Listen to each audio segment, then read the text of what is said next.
people. PlayHouseSquare.org has got tickets and info on the event. I'll get you a couple of tickets here for the 27th of January afternoon thing over there, okay? Good luck, caller 10. 216-578-1007 or 800-348-1007. The Alan Cox Show. Hey, how you feeling? You okay? WMMS. Buzzard Radio.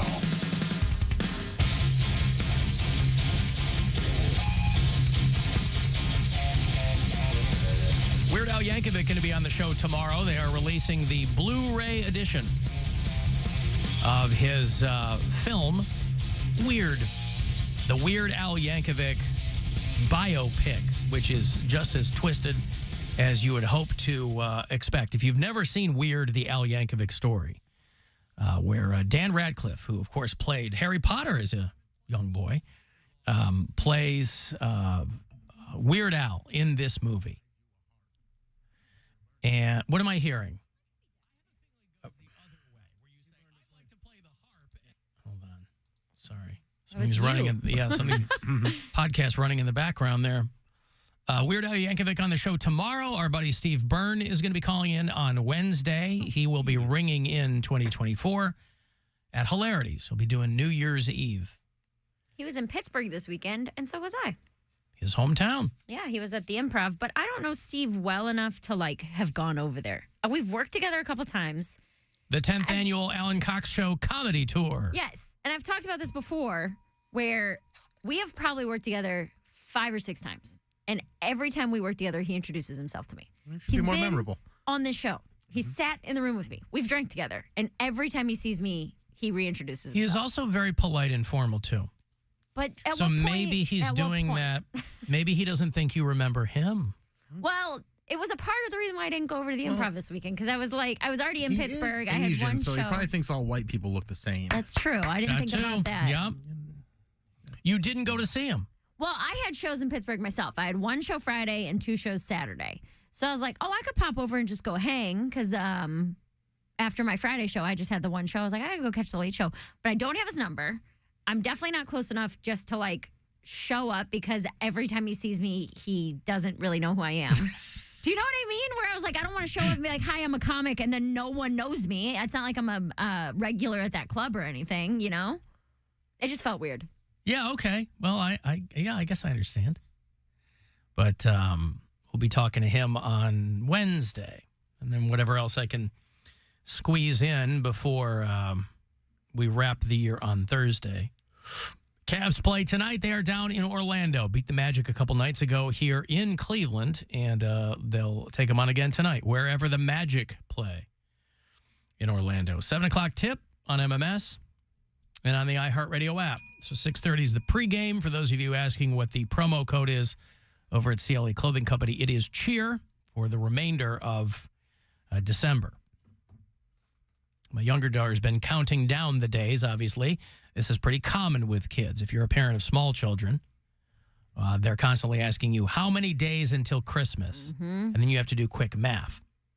A day like yesterday, or was the 10th, it was easy for me to do. I said 15 days. Otherwise, I just tell her what I tell everybody else. Look it up. Go good, bitch. I say, well, I leave out the bitch part. I'm not going to call my 7-year-old a bitch. But I said 15 days until Christmas. And then, boy, won't that be exciting. My niece's birthday is on January 5th or 6th. And so her first question, she does a Hey Siri, how many days until Christmas? And then Hey Siri, how many days until January 5th? Mm-hmm. So that's her, 25 days until then. There you go. Hey. Sorry, Tony answer. Yeah, right. But so she gets 2 pretty much every morning, because those are her 2 big things. Is how many days do you have to wait, and then her birthday's less than a week after, or a week after that. You know. Yep.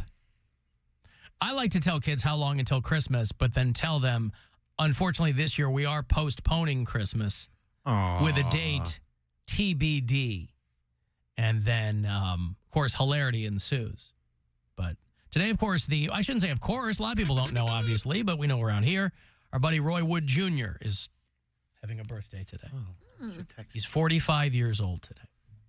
So happy birthday to him.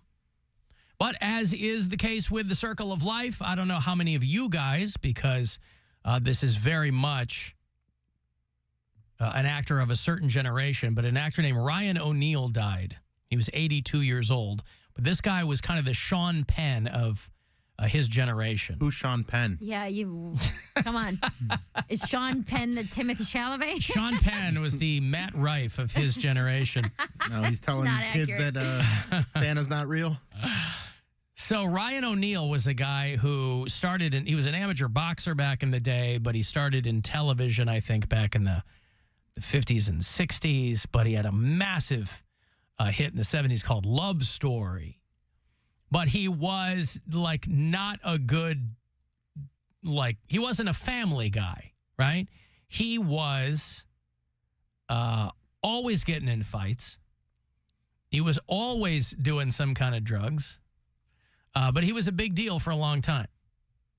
He had been married a handful of times. He married Farrah Fawcett twice.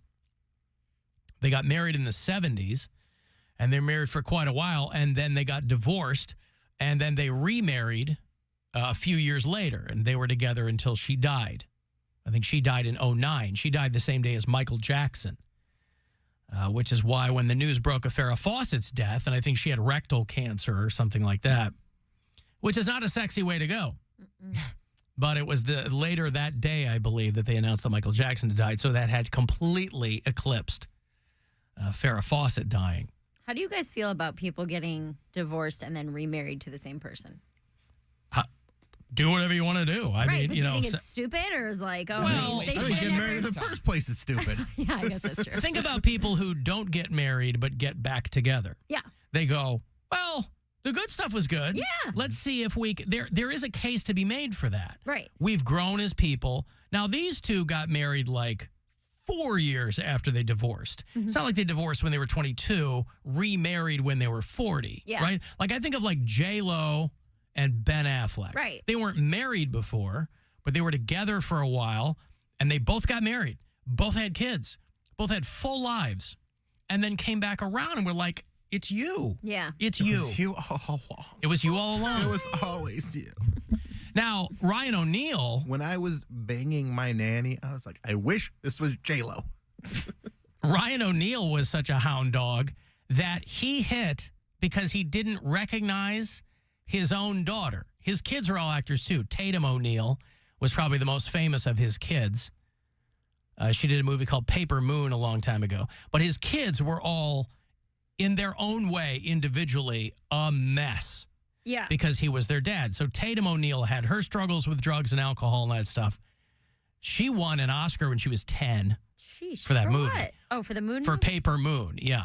But Ryan O'Neal was so out of it, he didn't recognize his daughter at Farrah Fawcett's funeral, and he hit on her. Oh, my God. What would So- you do if your dad hit on you? At your wife's funeral, At by your the way. mom's funeral? No, not her mom. He Oh. was married, like, I don't think he had, I don't know if he had kids of Farrah Fawcett. He must have, because they were married, first time they were married for quite a while. But he had a handful of kids from different people, but Ryan O'Neal in the 70s and the 80s when he kind of started doing more comedies, I don't know the last time he did anything. I mean, but he was real sick. He had like colon cancer in the 80s. He lived through that. I think he died of leukemia, but he had, every decade he got something, and he made his way through it. Wow. But Ryan O'Neal, dead at 82, for people who remember him. Hey, what makes you so sure I went to prep school? You look stupid and rich. Actually, I'm smart and poor. Hey, if you're so convinced I'm a loser, why did you bulldoze me into buying you coffee? I like your body. All this success piled on. I had a wife and children. That was one of the challenges. If you wanted to see me, I was at Studio 54. And a little arrogant, I must say. And I wanted to be free. I wanted to roam the world.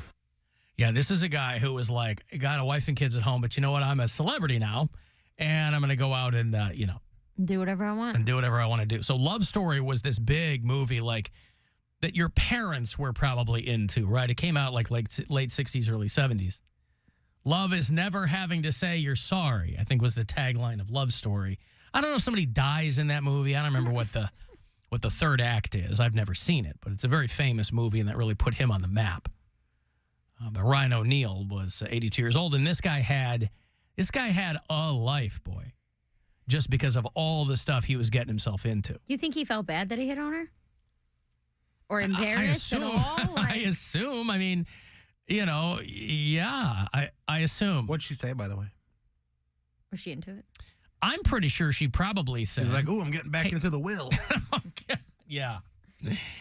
Not a Mackenzie Phillips type situation, but yeah, his kids couldn't stand him. They said he was an abusive, narcissistic psychopath, and one of his sons is like, "My dad gave me Coke when I was 11, and not a cola, cocaine." Ryan O'Neal was arrested for shooting at his son, and his kids all had their own problems. They were in and out of jail, and he infamously hit on his daughter at Farrah Fawcett's funeral, not recognizing her as his daughter. Because he was so coked up or whatever? Yeah, he was just always something for a long, long time. I imagine he hasn't seen her in forever and had no idea that was his adult daughter. I guess so, because I think they were estranged for a while, and then they kind of came back together, and, But the older everybody gets, probably the more or the less estrangement there is. I don't know. Probably drunk. Yeah. But he made it to his 80s. 82 years old. Yeah. And he survived a lot of stuff.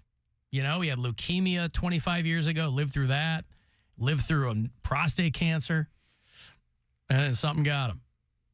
So there it is. Alan Cox Show After Hours line. When we have long weekends, we always get a pretty wide array of calls. I mean, a lot of it, yes, is Jenna still just calling and growling because she likes to do that. There's a lot of those, but 216-986-8903 if you want to leave your own message. Hey, guys.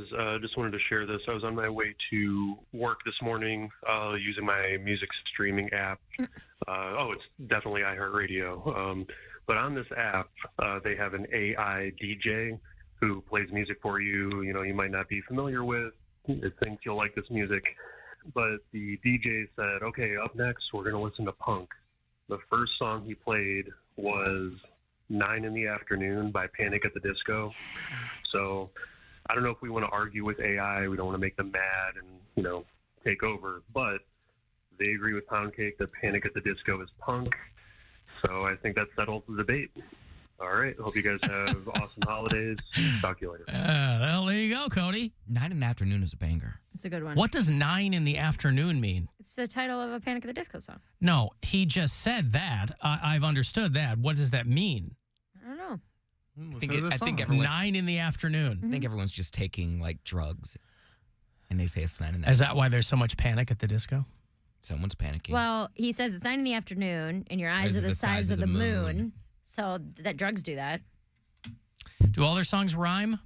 Most songs rhyme, actually. Most songs rhyme. Not just theirs. I got to tell you, a lot of songs I'm listening to, they're not worried about rhyming so much as... well, anyway, there you go, Poundcake. So, artificial intelligence meets artificial intelligence with... artificial punk. With Poundcake, with Panic at the Disco being his favorite punk band. See, this is why AI... it's going to be a long time. Yeah, there are some jobs where AI is going to take your job immediately. So pack your crap. But there are a lot of jobs he's just not going to cut into. And they're dipping their toe into this, or they're like, here is a new song. I mean, it sounds more natural than that, but, let's play some Panic at the Disco. You can't have that. I went to right across the street from my hotel. I stayed in Lawrenceville, for those of you familiar with Pittsburgh. There were a couple of bureau chiefs that came out to our shows this weekend. Right there on Butler Street, there was a little bar. That had an emo night Saturday night. So after my shows, a couple of the comics were like, let's go over to emo night. Emo night here in Cleveland that I've been to is mostly pop punk. It's mostly like late 90s to 2010s. Fall Out Boy, Paramore, Blink-182, Weezer, Green Day, Taking Back Sunday. That's most of what you're going to get. You guys just told me last week that pop punk and emo are two different things. They are. Now, this is where I bring this up. I go to this emo night, and I was only there 45 minutes because it was absolutely not what I signed up for. They played, in those 45 minutes, 3 full Olivia Rodrigo songs, and then, the chorus of a Fall Out Boy song. And then, the first verse of a Paramore song. Oh, so this is like straight Gen Z. This stuff. was Oh, Gen okay. Z. They played Louis Capaldi. Like, they played like... Not Louis Capaldi. But it's like Gen Z breakup music. It's I not don't know. pop punk or emo night. It's That's their version of but then emo I was night. like, You're I old. guess these songs are sad. No, but emo night to me would imply that generation. But it The isn't. millennials. Well, yeah. Because those kids don't call it emo now. But no, they don't. So those songs, like, or at least I didn't think that Olivia Rodrigo and Louis Capaldi were considered, quote, emo music, because they also did play Death Cab for Cutie, Follow You Into the Dark, which is about his wife having cancer and dying. Yeah. They played Dashboard Confessional, which is like prime emo music is Dashboard. So I'm thinking maybe we're going to get like legit emo music, but they were all over the map. There was no theme. There was no... I was so frustrated that they played 3 full Olivia Rodrigo songs and not one My Chemical Romance song, where I was like, this isn't emo night. This is trash. Did you file a complaint with, did you full Karen them? I left. Did you file a complaint with them? You voted with your feet. I just left. They had already gotten my $10, so whatever. But it $10 was to get in. $10 to get You in, couldn't too. just like have a good time with it. I didn't like it. I didn't like anything. And he was like EDMing. Because the newer music, so this was basically like whoever the DJ was just kind of doing his own thing, showing off. He was doing his own thing. Well, they got to make it dancey. But the whole point of an emo night is to go and scream and be 14 again. Well, those people were. Yeah, they were young, man. When Dashboard came on, I knew every word to the song, and the dance floor Cleared out. They and had I'm no, standing yeah. there, I'm looking at my girlfriend. She's 37. She's also a comic, and we're singing every word to Dashboard. And I was like, this is so depressing. Like, this is, I feel like I don't belong here at all. Like, there's no reason for me to be here. To be fair, Chris Carrabba is 50 and still writing songs about his high school girlfriend leaving him. I So, understand. move on, bro. It's a lot of heartbreak, man. Yeah, right. It takes a while to get over. Sure does. But yeah, it was an uncomfortable. I felt very uncomfortable and very finicky. Where I was Well, like, this isn't emo music. It was kind of it doesn't rise to the level of a bait and switch, but I think places that say we're going to do emo night, that is a thing. It's not college kids coming in and listening to brand new music. It's mid-30s. That's what I'm saying. It's emo night is like when millennials come in. Yes. Yeah. And we tip well, and we have a couple beers, and we go home at a reasonable hour. Like, that's what I think of when I think of emo night. I just want to come and scream some My Chemical Romance and Fall Out Boy and have a good night. What time of night was this? This was like, I stayed from like 11:45 to 12:30. I was going to say, they should do emo night from 8 to 10 because the kids aren't leaving they're not showing up until 10 o'clock anyway. It started to get busy when I was leaving, Right. like 12:30. That's right. So then I was like, maybe they're saving the bangers for the last hour and a half. Maybe but I didn't have it in me. You don't want to wait that long. No, I was tired. And it was like, you already annoyed me with all these songs. But they didn't play any Panic at the Disco. Well, that's too punk. Yeah. Yeah, that's too punk. Yeah, it's not a hardcore punk night. You're right. Alan, I thought emo night in Pittsburgh was going to a sad Steelers game. Steelers That game. was Thursday. Haha. Yeah. Did they lose? They lost to the very bad Patriots. Oh, yeah, right? I was reading that the Patriots have been knocked out of playoff contention the earliest in the season since 2000. It's the first time since 2000 that this early they're not playing any postseason football. No, They're having a bad season, but then they won that game, and it kind of messed up their draft pick because they need a good quarterback. But so it's a very interesting season. The Bears look like they're finally playing good. They beat the Lions yesterday. I missed them when they're here. I'm bummed. Yeah.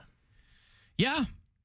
Down is up is down. Dogs and cats living together. The refs are finally calling plays or calling penalties against the Chiefs, which is like got the Chiefs all bewildered. They're like, all we did was try and play the game and we did something illegal, but you actually called it, and I don't know how that's fair.